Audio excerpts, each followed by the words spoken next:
The scale room at Dunmore's coal and wood yard smelled of wet burlap and cold iron. Ansel Rowe stood at the far end of it with his hat in his hand, waiting on a bill he could have paid in the spring, and through the open door, he could see his boy up on the wagon seat, holding the lines the way he had been taught, straight-backed, patient. The weather had frozen the livery pump so hard the handle rang when a man struck it, and Tobe sat in it without complaint, because complaining had never once got him anything. The woman at the counter carried a market basket with nothing in it, a quarter-ton. She kept her voice down so it belonged to Dunmore alone. "I can settle on the 15th. Dunmore turned the ledger toward her the way a man turns a thing he wishes he could change. "Books closed at the 1st, Mrs. Brannock. I've got paper out all over this county I will never see again." She unpinned a watch from inside her coat and set it on the counter. The crystal was cracked across, and the chain had been worn bright by a man's thumb over a good many years. Dunmore did not touch it. He was not a hard man. He had a wife of his own, and 2 boys in high boots, and a note at the bank coming due in March. "My children are freezing, please." It came out of her, the way a word comes out when it has already been swallowed twice. She did not raise her chin afterward, and she did not lower it. She stood there, in a coat that had been turned once, and looked at the ledger. And the room got very quiet around the sound of the stove drawing. Ansel put his hat on. He did not walk over to her. He went out the side door to the scale, and by the time she had picked her watch up off the counter and pinned it back inside her coat, he had bought a half-ton in his own name and paid for it with money that had been meant for a mule collar. He said one thing to Dunmore on his way past: "Not a word out of you about who hauled it."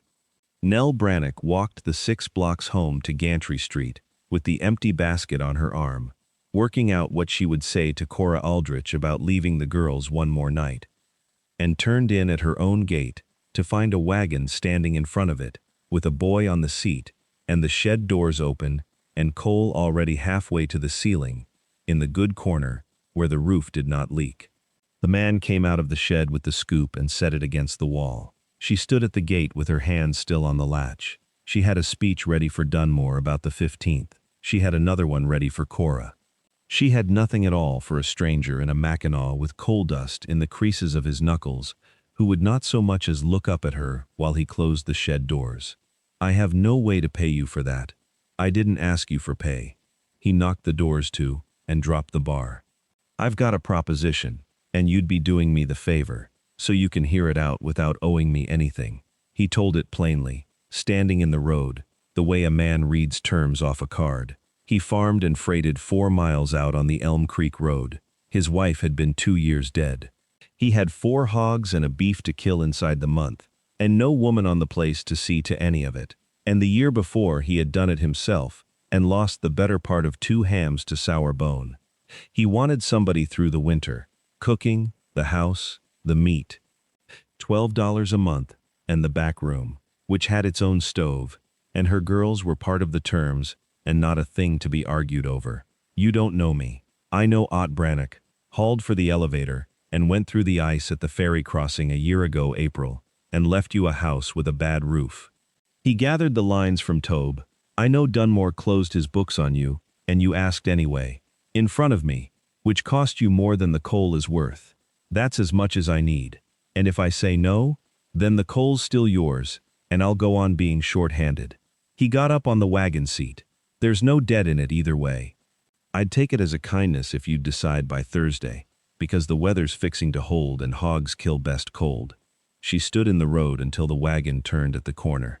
That was the part she told Cora Aldrich about later, and Cora, who had known her since girlhood, said she had never once seen Nell Brannock at a loss for the next thing to say. They came out on the Thursday, the 3 of them, and 2 trunks, and a crate of hens. The place was better than she expected, and worse. A good frame house, with a proper stone foundation, a barn built to last, a smokehouse, 4 mules in a lot, with harness hung under a shed roof, and every buckle oiled. Inside the house, dust in the corners a hand deep, a cook stove with a cracked lid, and a whole shelf of preserves gone over from being put up wrong and left standing. Somebody had kept the outside of that place with both hands and let the inside go entirely. Ansel carried the trunks in, and put them down in the back room, and went out to the barn, and that was the whole of his welcome. Tobe stood in the kitchen doorway with his cap still on, and watched Nan try to get the hen crate open with her foot. Ruth got the fire going. Nell got the shelf cleared. By dark she had bread set to rise, and the cracked lid turned so it drew right. And when Ansel came in to eat, he ate standing at the end of the table with his plate in his hand, and left the room the second it was empty. That was the first week of it. He ate standing. He said what needed saying about the work and nothing over. He was not unkind, and he was not present. And Nell, who had been married to a man who filled a house up like weather, found she could work easier in the quiet than she had expected to. The boy was another matter. Tobe Rowe was 8 years old, and had the manners of a much older man, and the habits of a much younger one. He said thank you for everything, including things nobody had done for him. He put his boots side by side under his bed. The first morning she came out at 5 to find the wood box filled to the rim and the stove lids already off, and she asked him about it, and he said his father did that when his mother was living, so that whoever cooked did not have to start cold. On the fourth morning, she came out, and her overshoes were sitting on the hearth ledge with the toes turned to the fire. She stood there in her stocking feet a good while. Then she put them on warm, and went out to the henhouse, and did not say a word about it, because she had a suspicion that saying anything would end it. They were there the next morning too, and the next. He never once mentioned it, and neither did she, and by the second week, it had become a fact of the house, like the sound the pump made. Ansel saw it on a Sunday. He came in early for the lamp oil, and stopped in the kitchen doorway, and there were his son's mittens on the ledge on one side, and the woman's overshoes on the other, and Tobe crouched at the stove with the poker, arranging the coals under them, the way a man sets a fire to hold. He took the oil and went out to the barn, and did not mention it to anybody, for 11 days. Hog killing came in on a Tuesday, with the thermometer at 11 above, and no wind, which was the weather everybody in the county had been waiting on. Nell had the kettles going before daylight. She would not let them scald until she had the water where she wanted it, and she tested it the way her mother had, by dipping a finger in and out 3 times fast, and sent Ruth back to the house twice for cold water to bring it down when the men had it near boiling. "It's ready," one of the neighbor men called from the tripod. "It is not." She poured the bucket in. "Too hot, and the hair sets, and you'll be scraping that hog until dinner, with a dull knife, and swearing at it. I want it so the hair slips when I pull it." She took hold of a patch on the back and drew her thumb and finger up through it, and the bristles came away clean in her hand, and after that nobody argued with her about the kettle. She had the whole thing laid out like a battle. Ruth on the water, Tobe on the fire and the cracklings, the neighbor men at the gambrel and the scrape. Nell at the table with the boning knife, and she took those hogs apart, the way a bookkeeper takes apart a column, hams and shoulders and middlings in one place, trimmings in another, leaf fat in the crock by itself, because leaf fat rendered white, and belly fat did not, and there was no sense mixing them, and getting gray lard for your trouble. She rendered slow all afternoon, and would not let the kettle come above a bare tremble, and she strained it through a flour sack cloth into stone jars, and when Tobe asked why so slow, she told him that lard scorched was lard tasted, and every pie in that house until spring would taste of it, and he thought about that, and then guarded the fire like it was the family silver. She mixed her cure on the kitchen table, salt and brown sugar, and a little saltpeter, and rubbed the hams by hand, working it into the hock end, and hard into the joint, where the sourness starts. She packed them down.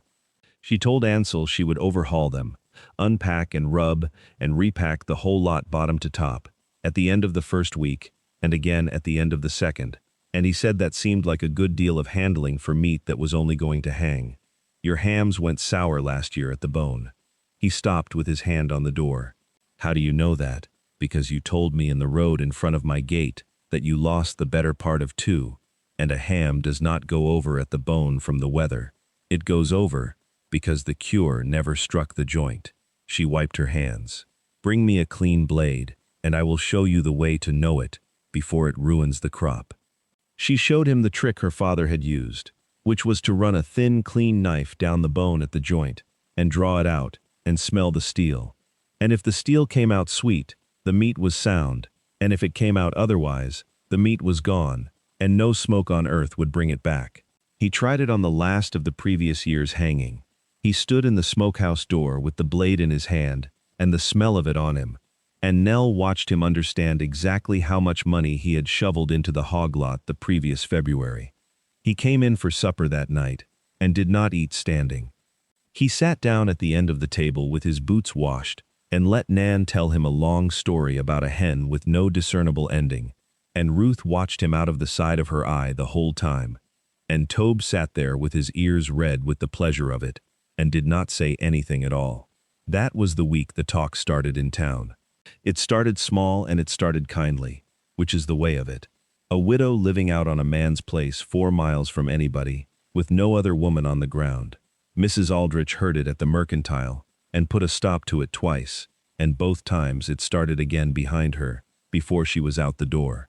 Nell heard it in church on the second Sunday of the month, not in words, but in the way a bench has an inch more room on it than it needs.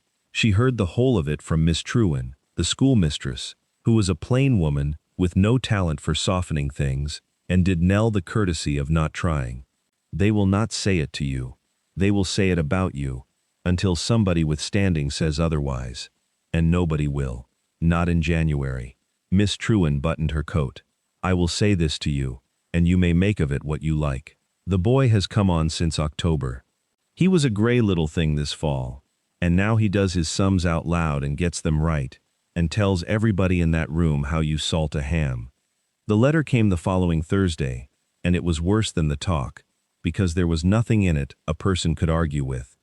It was from Cordelia Pryor of St. Paul, who was the sister of Ansel's dead wife, and it said that she and Mr. Pryor had discussed the matter through 2 winters, and had come to a settled mind about it.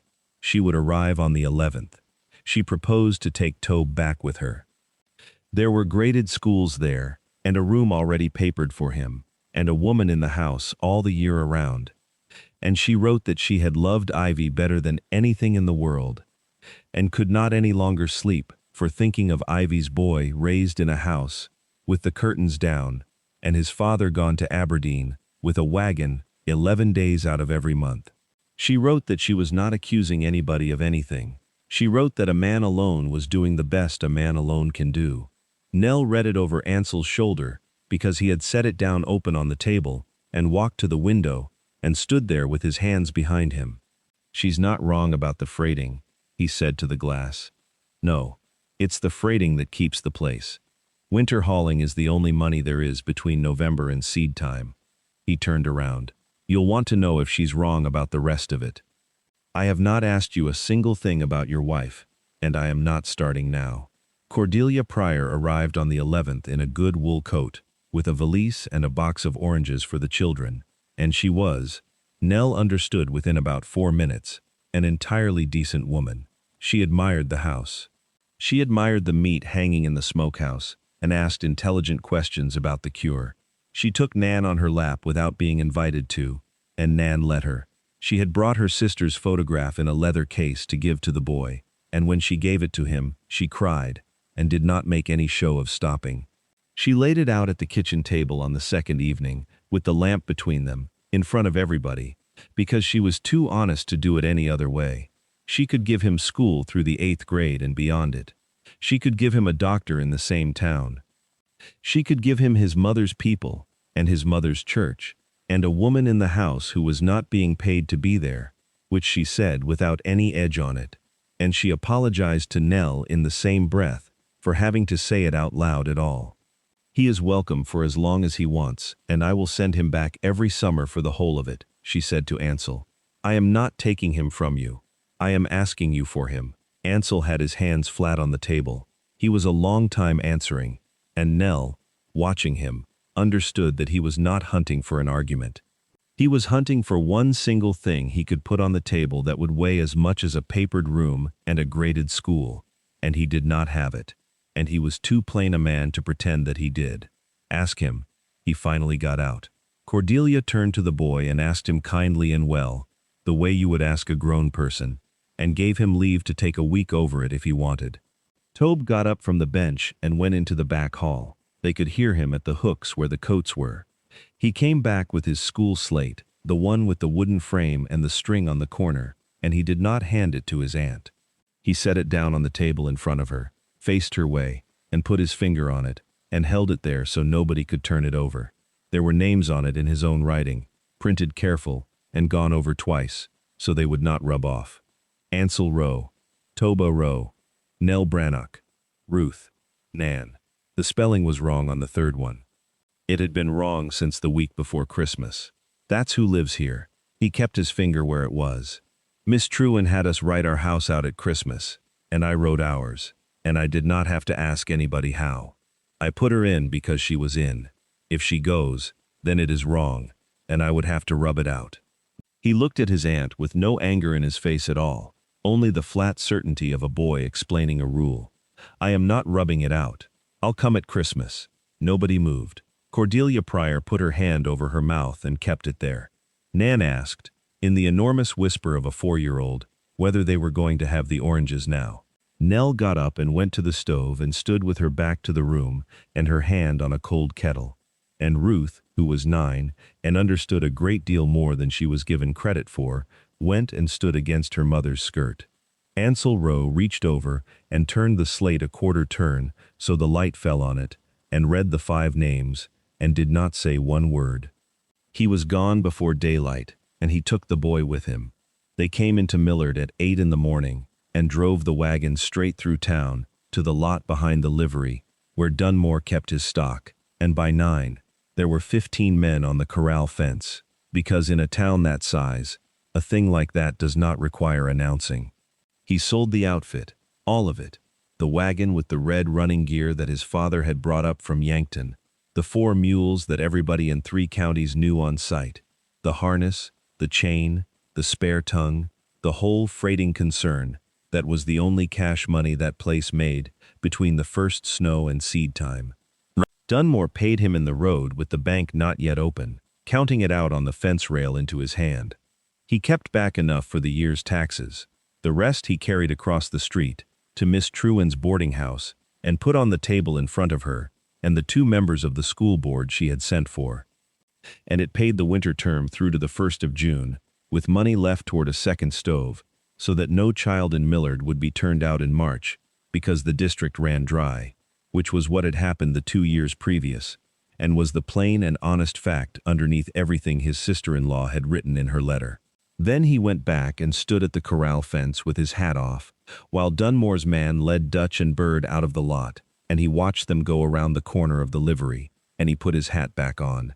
Tobe stood beside him the whole time and held the empty lines.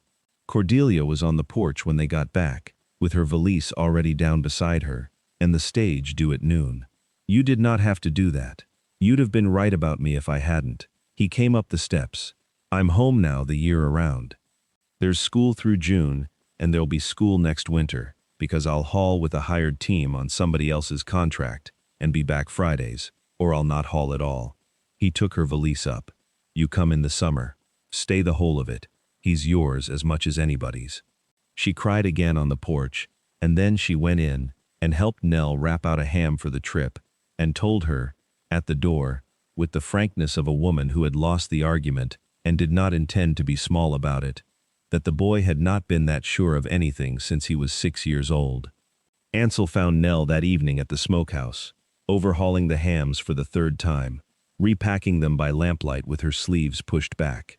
I've got no freighting money now. I know what you've got. I keep the book. Then you know I can pay you the 12 through April, and nothing over it. He stood in the door with the cold behind him. I'm asking you to stay past April anyway, and I have not got one solitary thing to offer you for it, and I'd rather say that badly than let you hear it from town. She set the ham down and wiped the cure off her hands, and turned around. Ask me the way you asked me the first time, in the road. Plain then. He took his hat off. I would like it if you would marry me, not for the work. Ruth can have the front room, and Nan can have the little one, and we will hang a door in the hall for the girls. The boy already wrote you in, and I'd sooner not disappoint him. You would sooner not disappoint him. And no, he said, and got it out at last. I'd sooner not disappoint myself. They were married the first week of March in the front room by the Methodist minister, with Cora Aldrich and Miss Trewin and Dunmore standing up in it. And the whole town understood the arithmetic of the mules well enough that the talk stopped inside of a fortnight and never started again. The hams came out of the smoke in April, and the bone came up sweet on every one of them, and Ansel sold 6 in town at a price that made Dunmore whistle. Nell wrote her name into the front of the Bible in ink that summer, in her own hand under ivy rose, because she would not have it any other way. The slate hung on its string on the nail by the back hall, and the 5 names stayed on it with the 3rd one spelled wrong, and Tobe would not let it be washed. He carried it to school with the writing on the back turned out, and Miss Trewin, who had taught in that county for 11 years, never once made him rub it off. And on winter mornings, long after the girls were grown and gone, and the boy was farming his own place across the section, Nell Rowe would come out into the dark kitchen in her stocking feet and find her overshoes sitting on the hearth ledge with the toes turned to the fire, put there the night before by a man who had never in his life said one word about it.